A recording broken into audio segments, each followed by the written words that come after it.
Welcome to the Hindu Daily. It's great to be here. We have a massive stack to get through today. I was looking through the 12 sources we've pulled for this deep dive, and honestly, it feels like we're trying to assemble a puzzle where the pieces are shaped like global finance, genetic research, and local crime. That's the nature of the news cycle right now. It is fragmented, but if you look closely, everything is about systems, financial systems, biological systems, cultural systems, and how they're all currently under, well, extreme stress. Exactly. And our mission today is to figure out where those stress points are before they snap.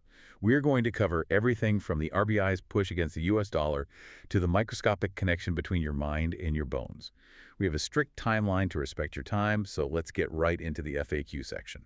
First up, Article 1. We're looking at the BRICS digital currency. This is a huge story.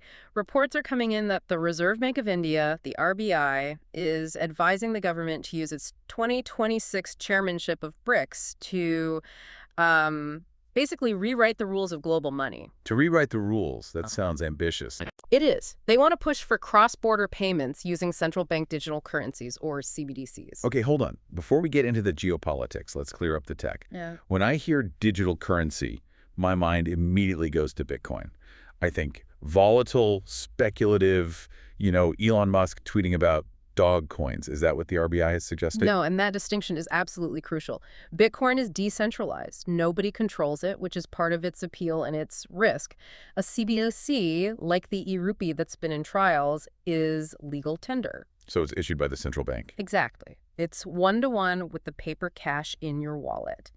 The difference is the rails it runs on. It uses blockchain technology, a distributed ledger, to record transactions. So it's just digital cash with a fancy tech backbone. Why does that matter for international trade? I mean, I can already tap my card or send a wire transfer. Why do we need a blockchain version of that? Because of the middleman problem. Right now, if India wants to buy oil from Russia or trade with Iran, those transactions almost always have to route through the SWIFT system. And SWIFT is dominated by the US dollar, right? Completely. And that gives the U.S. immense power. If they sanction a country, they can get them kicked off SWIFT. The trade just stops cold. So the RBI's proposal is to build a bypass. It's a direct settlement layer between BRICS nations, Brazil, Russia, India, China, South Africa, and now the new members like the UAE and others. So if India and Russia both have these CBDCs, they can just swap digital tokens directly. No SWIFT, no US dollar involvement at all. Precisely. It's what they call an atomic swap. It's instant settlement, it's transparent to the parties involved, and it's completely outside the view of American regulators. That sounds like a declaration of financial independence, but it also sounds like poking a very, very large bear. Oh, it is poking the bear. And the bear has already roared. U.S. President Donald Trump has been incredibly explicit about this. He's threatened 100% tariffs on any BRICS nation that attempts to replace the dollar. 100%. That isn't a tariff, that's a trade embargo. That effectively kills trade. It would be devastating. You have to remember, India is already staring down the barrel of a 50% tariff threat on general imports. If India leads the charge on a dollar-killer currency during its 2026 chairmanship, that tariff could double. So it puts New Delhi in an impossible position. A classic dilemma.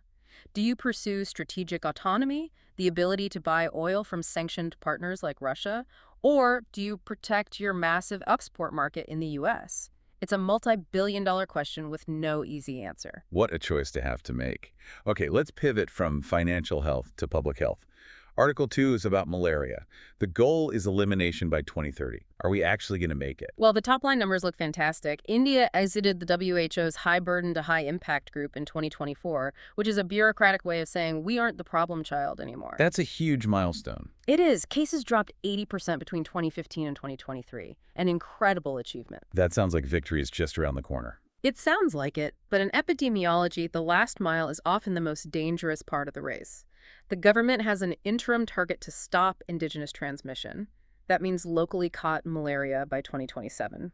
So no new cases originating within India after that date. That's the goal. And Tamil Nadu is the poster child here. By 2025, they were down to just over 300 cases, and most of their districts had 0 indigenous cases. They call it Category O prevention of reestablishment. Prevention of reestablishment implies it can come back, doesn't it? How would that happen? Migration, that's the big one. You can clear every mosquito in Chennai, but if you have a construction worker coming in from a high endemic state or a traveler returning from Africa, the parasite can hitch a ride. And it just takes one mosquito biting that infected person to start the entire cycle all over again in a cleared area. Exactly. And the environment itself is working against us in some ways. We usually think of malaria as a rural, swampy problem, but urban malaria is a rising threat. How so? Construction sites in booming cities. They create water tanks. They have curing water for concrete. These are five-star hotels for mosquito breeding. Anopheles stephensi, a key vector, thrives in these man-made containers. And what about the bug itself, the parasite? Is it evolving? That is the scariest part. We're dealing with Plasmodium vivax. Unlike the more common falciparum, vivax has a nasty trick. It can hide in your liver for months or even years and then reactivate, causing a relapse. So you could be cured and then get sick again without being bitten again. Correct. And on top of that, we are seeing drug resistance emerge. The tools we rely on are becoming less effective. So the strategy can't just be spray more DDT or hand out more nets? No. The shift is to test, treat, track. It's a much more active, data-driven approach, and a huge part of that specifically is getting the private sector on board. What do you mean? If you go to a private clinic with a fever and they treat you for malaria but don't report that case to the government's public health system, that tracking chain breaks. We're flying blind without mandatory reporting from all private doctors. It seems like every solution requires more data and better coordination. Let's move to Article 3. Yeah. We're going back to geopolitics, but this time it's about real estate. Very, very cold real estate. The U.S. is renewing its interest in Greenland. This story really does feel like a throwback to the 19th century era of empires buying and selling land. You might remember in Trump's first term, he floated the idea of buying Greenland from Denmark, and, well, they essentially laughed it off. I remember it became a meme. People were joking about trading it for Puerto Rico. Well, nobody is laughing now. In his second term, the strategy has shifted. It's gone from a purchase offer to a pressure campaign. There were threats of tariffs on European nations if Denmark refused to negotiate. Now, following the Davos Forum, we have a framework for U.S. involvement. Why Greenland? I mean, I know it's big, but why is the U.S. risking a major diplomatic spat with an ally over an ice sheet? It is not about the ice. It is about what is under the ice. Greenland holds 25 of the 34 raw materials the European Commission deems critical. And critical means what exactly? We are talking graphite, titanium, platinum group metals, rare earth minerals. These are the absolute building blocks of the 21st century for EV batteries, for fighter jets, for smartphones. Right now, China has a stranglehold on the global supply of these, and the U.S. sees Greenland as a way to break that grip. So it's a massive resource grab, plain and simple. That's half of it. The other half is purely strategic. It's about the GIUK gap, the Greenland-Iceland-UK gap. That's a naval choke point. Yeah, critical one. It's the gateway for the Russian Northern Fleet into the Atlantic. The U.S. is deeply worried about Russian submarines and growing Chinese influence in the Arctic, which is opening up due to climate change. By controlling Greenland, they secure the entire North Atlantic flank of NATO. But you said they aren't buying it anymore. So what is this framework that came out of Davos? It's deliberately vague, but the experts are comparing it to the sovereign base model. Think of the UK bases in Cyprus. The U.S. wouldn't own the whole island, but they would get infinite timeframe leases on specific zones for mining, for military bases. They would essentially have pockets of U.S. soil inside Greenland. That sets a very strange and frankly dangerous precedent. If you can use economic threats like tariffs to bully an ally into giving up de facto control over its territory, doesn't that just break the rules of the international order? It does. It signals a move towards what some analysts are calling territory-hungry politics. It completely blurs the line between trade policy and conquest. It tells the world that everything, even sovereignty, is up for negotiation if the economic pain is high enough. That is a very sobering thought. From the Arctic, let's go to the Middle East. Article 4 profiles the newly formed Trump Board of Peace. This is one of the most unusual diplomatic developments we've seen in a long time. Launched at Davos, this is a new intergovernmental body designed to oversee the reconstruction of Gaza. And yes, Donald Trump is the chairman. And the board members. This isn't your typical diplomatic lineup, is it? Not at all. It's a who's who of corporate and political power. You have Jared Kushner, of course, Tony Blair, Senator Marco Rubio, But you also have business titans like Ajay Banga from the World Bank. It's a real fusion of state power and private capital. It sounds less like a peace treaty negotiation and more like a board meeting for a massive property development firm. That is exactly the tone. Trump explicitly called Gaza a beautiful piece of property and said he's a real estate person at heart. The language in the charter isn't about historical grievances or rights. It's about creating a new Gaza. A new Gaza. Yes, with high-rises, tourism districts, industrial zones. The vision is very much a Singapore on the Mediterranean, managed by a board of technocrats. That's the pitch. But the controversy lies in who is not at the table, isn't it? Absolutely. The UN is completely sidelined. In fact, the move comes as Trump has been withdrawing from various UN bodies.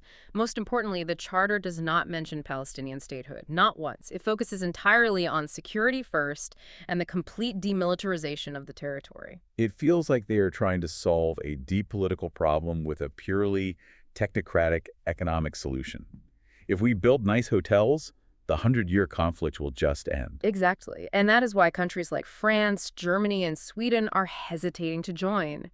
They see it as bypassing the legitimate political aspirations of the Palestinians. On the other hand, Saudi Arabia, the UAE, and Argentina have signed up. And where does India stand on this? India has an invite but hasn't accepted yet. It is another diplomatic tightrope walk. Joining might please the U.S. and Israel, but it validates a plan that completely ignores the two-state solution that India has historically and consistently supported. Another day, another diplomatic tightrope. Let's look at Article 5, Pax Silica. I have to say, I love the name, but what does it actually mean? It's a clever play on Pax Romana, the Roman peace. But here, the peace is to be enforced by silicon chips. This is a U.S.-led alliance of 9 countries, including Japan, the UK, the UAE, designed to create a closed-loop supply chain for semiconductors. And closed loop is polite code for no China allowed. Right. 100% correct. For the last 30 years, the chip industry was all about global efficiency. You design in California, you manufacture in Taiwan, you package in Malaysia, you assemble in China. Pax Silica is the formal end of that era. It's the erection of what some are calling a silicon curtain. A silicon curtain. Yeah. Yes. If you aren't a trusted political ally, you don't get the most advanced chips and you don't get to help make them. It's a fundamental reordering of the tech world along geopolitical lines. And India is getting an invite to this very exclusive club. Reports suggest an invite is imminent. But here's the paradox, and it ties back to our earlier discussion about difficult choices. India wants into this U.S.-led security and tech bloc, but to build its own manufacturing capacity, to actually be a useful member of the bloc, India is actively considering easing restrictions on Chinese investments. Wait, run that by me again. We need Chinese money and factories to build the infrastructure that will allow us to join the anti-China alliance. That is the beautiful irony of it. Indian industry is arguing that they cannot scale up their component manufacturing fast enough without Chinese firms setting up shop locally. So the government is split. The security establishment says absolutely not, keep them out. But the economic establishment says we need their tech and capital to get started. Does India have any leverage here, or are we just, begging for a seat at the table? We have massive leverage, and it's not what people think. It's talent. The expert analysis in the article makes a great point. You can build all the multi-billion-dollar fabs you want in Arizona or Japan, but you need an army of engineers to design the chips and run those plants. The design-to-delivery pipeline is incredibly labor-intensive. And India has the people. India is the only country with the demographic scale to provide the workforce for Pax Silica. We are the human capital engine that can make this whole thing run. So we provide the brains, they provide the blueprints. Fascinating. Let's switch gears completely. We're moving to the science section, Article 6. This one really caught my eye because it connects 2 things I never would have put together: schizophrenia and bone fragility. This is really fascinating stuff. It comes from a major study in genomic psychiatry by Tianjin Medical University. They did a massive genetic analysis and found that schizophrenia and bone density, specifically the strength of the heel bone, share significant genetic DNA regions. So does that mean if I break my leg easily, I'm going to develop schizophrenia? Or vice versa? I'm a bit confused. No, and we have to be very careful with causation versus correlation here. The study isn't saying one causes the other. It is saying that the same biological pathways, the same proteins and enzymes that your DNA codes for, are doing jobs in both the brain and the bone marrow. Okay, so it's a shared biological toolkit. Precisely. It's a concept called pleiotropy, where one gene affects multiple, seemingly unrelated traits. A gene involved in, say, calcium signaling in the brain might also be critical for bone formation. Okay, so it's a shared genetic architecture. Why is this a big deal for a doctor today? What's the practical implication? It points to a massive clinical gap. Think about how we treat mental health. If a patient comes in with schizophrenia, the psychiatrist is worried about psychosis, managing delusions, or maybe the side effects of antipsychotics like sedation or weight gain. They're not thinking about osteoporosis. They are almost never looking at the patient's long-term bone density. But that patient is at a huge risk. How so? Well, people with severe mental illness often have other lifestyle risk factors. Higher rates of smoking, physical inactivity, poor diet, vitamin D deficiency. Now, you add this underlying genetic predisposition to weak bones on top of that. It's a dangerous double whammy. So the practical takeaway here is that psychiatrists need to start acting a bit like orthopedists, or at least be aware of this. Exactly. The experts in the article are calling for bone density scans to become part of the standard care protocol for patients with schizophrenia. It's a huge blind spot in our healthcare system that is likely leading to preventable fractures and disability later in life. That is a concrete change that could help millions. Moving to Article 7, the business section, AI. We talk about it constantly, but this article asks the rude but necessary question: is anyone actually making money from it? The ROI question, return on investment. This comes from a roundtable discussion in Chennai, and the mood has clearly shifted. The hype phase is over. We are now entering the reality phase. What's the difference between hype and reality in this context? The difference is proof of concept versus production. It is very easy to build a cool AI demo in a lab with clean, perfect, curated data. It is incredibly hard to deploy that same AI in a real company where the data is messy, fragmented, and lives in 20 different legacy systems that don't talk to each other. The article categorizes companies into 3 buckets, which I found useful: takers, shapers, and makers. Can you break that down? It's a strategy framework. Takers just use off-the-shelf tools like ChatGPT for basic tasks. Shapers take those pre-built tools and then fine-tune them on their own proprietary data to solve a specific business problem. Makers are the ones with huge R&D budgets building their own foundational models from scratch. And where's the sweet spot for most businesses? The consensus is that most of the value for Indian enterprise for now is in being a shaper. Take what exists and customize it brilliantly. Give me a real-world win. Not a projection, but actual results. Apollo Hospitals, a perfect example. They deployed an AI tool for analyzing X-rays. Before AI, the average turnaround time for a radiologist's report was 4 hours. With the AI acting as an assistant to the human radiologists, it dropped to just 20 minutes. Wow.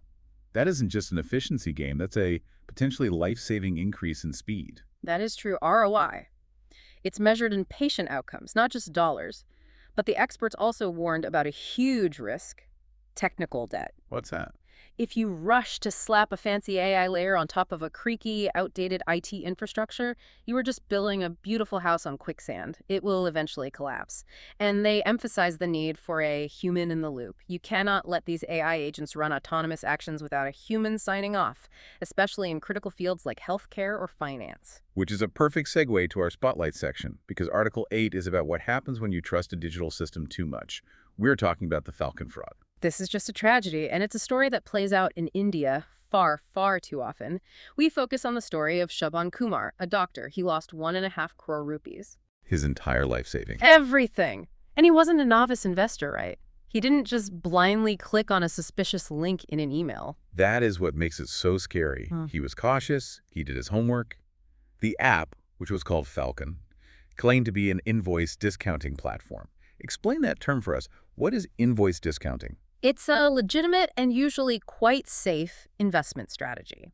Suppose a company has sold goods but hasn't been paid by their client yet. They have an invoice. They can sell that invoice to investors at a small discount to get cash immediately. The investors then get the full amount later when the client pays. Falcon used this legitimate-sounding jargon to seem credible. So they wrapped a classic Ponzi scheme in the sophisticated language of high finance. Exactly. They had a polished, professional-looking app. They had customer support teams that would chat with you instantly on WhatsApp. And crucially, for the first 2 years, they paid out. Shobhan put in small amounts. He saw the returns hit his bank account every month, and he thought, this is real. This works. He built trust, he got comfortable, and then he went all in. He brought in his family, his friends from the hospital. That is the social contagion of a Ponzi scheme. It turns victims into recruiters. By the time the app suddenly stopped working and the website vanished, 7,000 investors had lost a total of 850 crore rupees. How does a scam of this magnitude, 850 crores, operate without the government or the banks noticing something is wrong? It exploits the cracks between our regulators. The experts in the article call it a regulatory blind spot. It's shockingly easy to incorporate a shell company in India. You can then open a current account at a bank, and often the bank doesn't ask enough questions because they're competing for deposits. And the different agencies don't talk to each other. The police, the enforcement directorate, the registrar of companies, they're all separate silos. They don't share real-time data effectively, so the scammers are always one step ahead. They're faster than the sheriffs. Always. And by the time a freeze order comes from a court, the money has been siphoned off. It's moved through multiple accounts, converted into crypto, spent in offshore casinos, or laundered into benign-looking real estate. The recovery rate for victims like Chopin is heartbreakingly close to zero. It is absolutely devastating, from one group of vulnerable people to another. Article 9 shines a spotlight on the gig economy. Specifically, it focuses on delivery workers in Visakhapatnam. This piece is titled The Cost of Speed, and it is visceral. It talks about the timer in the mind that every delivery worker carries with them. Even if the app doesn't officially show a countdown anymore, the pressure is always there. Always. The article tells the story of a worker named Tejaswar. He was rushing to make a delivery and he hit a road divider. Fractured his leg. Why was he rushing? Because the algorithm rewards speed with better ratings, and better ratings mean you get offered more orders. It's a vicious cycle. It's a gamified system where the penalty for losing isn't just a low score, it's a physical injury. And the financial rewards for winning are shrinking. The article notes that in Visakhapatnam alone, there are now 17,000 delivery workers. The market is completely flooded. So there's an oversupply of labor. A massive one. And that allows the platforms to constantly drop the incentives and the per-delivery pay. Workers are reporting that they are earning less than 20 rupees for some short deliveries. 20 rupees. And out of that, they have to pay for their own petrol. Their own petrol, their bike maintenance, their modal data plans, it's all on them. And the piece also details the kind of mistreatment they face. Workers report being verbally abused by customers, yelled at for being 2 minutes late in heavy traffic, or having customers lie about not receiving an item just to get a refund. And if they complain or push back, they face the ID block. That is the ultimate weapon the platform has. If a worker protests or gets too many complaints, even fake ones, the algorithm can just block their ID. They are effectively fired by a computer, with no human to appeal to, no due process. they are the essential infrastructure for our modern cities, but they're treated like disposable parts in a machine. Let's move to the magazine section. Article 10. This is a bit more philosophical. It's about literature festivals. This is a beautiful reflection on why we still gather to talk about books in such a fractured world. It starts with a project in Norway called the Future Library. I've heard about this. It's incredible. It is. It's a forest that's been planted, and every year for 100 years, a famous author contributes a manuscript. These manuscripts will be locked away and not printed or read until the year 2114, when the trees will be harvested to make the paper. That is an amazing act of optimism, assuming there will be people in 2114 to read them. Well, the Indian writer Amita Ghosh contributed a piece, and he calls it exactly that, an act of hope in what he calls apocalyptic times. But the article brings this idea down to the Indian context with a brilliant metaphor from Shashi Tharoor. The thali versus the khichdi. I love this part. It is so simple but so profound. A khichdi is a dish where rice, lentils, and spices are all boiled together into a single mush.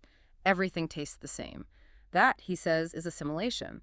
A thali, on the other hand, has separate bowls. The dal, the sabzi, the curd. They sit side by side, they keep their own distinct flavor, but together they make a wonderful, complete meal. That is coexistence. And Tharoor is arguing that India should always strive to be a thali. Exactly. We shouldn't try to blend everyone into one monoculture. We should celebrate the distinct bowls. But the expert commentary in the article warns about the rise of global tribalism. We are all retreating into our tribes, defined by what we eat, how we speak, what we believe. And Litfests are supposed to be the anti-venom to that tribalism. They try to be. They're meant to be safe spaces where different tribes can meet and talk. But the article is honest. Even these spaces are under pressure. There are certain topics like Kashmir or certain political critiques that are becoming harder and harder to discuss openly. But there are still moments of breakthrough. The article mentions the Io Naga choir. Yes, what a wonderful example. At the Jaipur Lit Fest, you have this choir of Naga tribespeople singing their indigenous folk songs. But one of the members is a Tamil man who has lived with them and sung with them for 8 years. He didn't become Naga, and they didn't become Tamil. They just learned to harmonize. That is the Thali in action. Inclusion without erasure. I really like that. Article 11 takes us to Granta Magazine's special issue on India. This issue is wrestling with the idea of the spectacle. The cover image is very striking. It's an illustration of Prime Minister Modi meditating underwater. That's a reference to his visit to the site of the submerged city of Dwarka, right? Yes, and the editors call this politics as spectacle. They argue that in modern India, archaeology and history are being used as a form of wish fulfillment. We're even using AI to generate images of how ancient cities might have looked to feel good about a glorious imagined past. The article makes a very bold claim that nonfiction is currently doing a better job than fiction at capturing India. Why is that? The argument is that reality has simply outpaced imagination. Indian society is changing so violently and so rapidly that novelists can't keep up. The journalists, the reportage writers, are the ones who are really capturing the absurdity and the complexity of the new India. But it's not all bad news for literature. There's good news for fiction in translation, isn't there? Huge news. The gap, or the hierarchy, between Indian writers in English and Bhasha writers from regional languages is collapsing. We are in the middle of a boom in high-quality translations. Novels originally written in Hindi, Kannada, Malayalam are winning Booker Prizes and getting global acclaim. It paints a picture of a country that is, as the source says, both confident and uncertain at the very same time. Living in the past and the future simultaneously. It's a perfect description. Which brings us to our final piece, Article 12, the Light in the Lotus exhibition. We are talking about ancient Buddhist relics. This is a story of return, and it's a beautiful one. The focus is on the Piparwa relics. These were excavated way back in 1897 by a British colonial official from an ancient stupa. And they nearly left the country for good, didn't they? They almost got auctioned off at Sotheby's in London, which would have been a cultural tragedy. But a global backlash from scholars and governments stopped the auction, and they are finally returned to India. Now they're the centerpiece of this exhibition. Paint a picture for us. What are these objects actually like? They are visually stunning. The main piece is a rock crystal casket from the 3rd century BCE. It's carved from a single, transparent piece of crystal. Inside, it has a finial, a small handle shaped like a fish made of pure gold. And inside that, the archaeologists found tiny stars and leaves made of granulated gold. The level of craftsmanship from 2,300 years ago, it's just mind-blowing. It truly is. But my favorite object described in the piece is the walking Buddha. It's not a grand statue. It's a painting on a simple reed mat. It shows the Buddha not sitting on a golden throne, but walking barefoot among the people.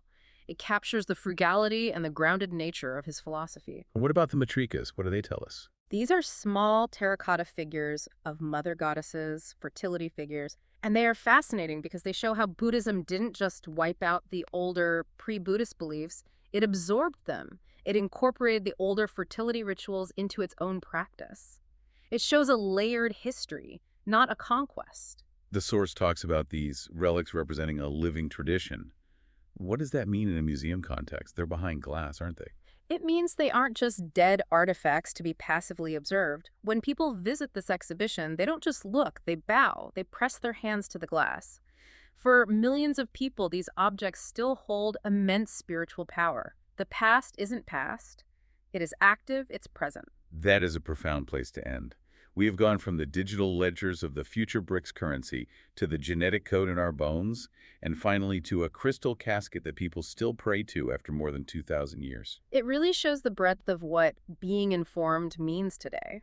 It's not just knowing the headlines. It's about understanding the deep currents, economic, biological, and spiritual, that are constantly moving and shaping our world. Absolutely. Thank you for listening. If you want to provide suggestions, please contact on the Twitter handle given in the episode description. As always, we're eager to hear what our listeners want to be informed about.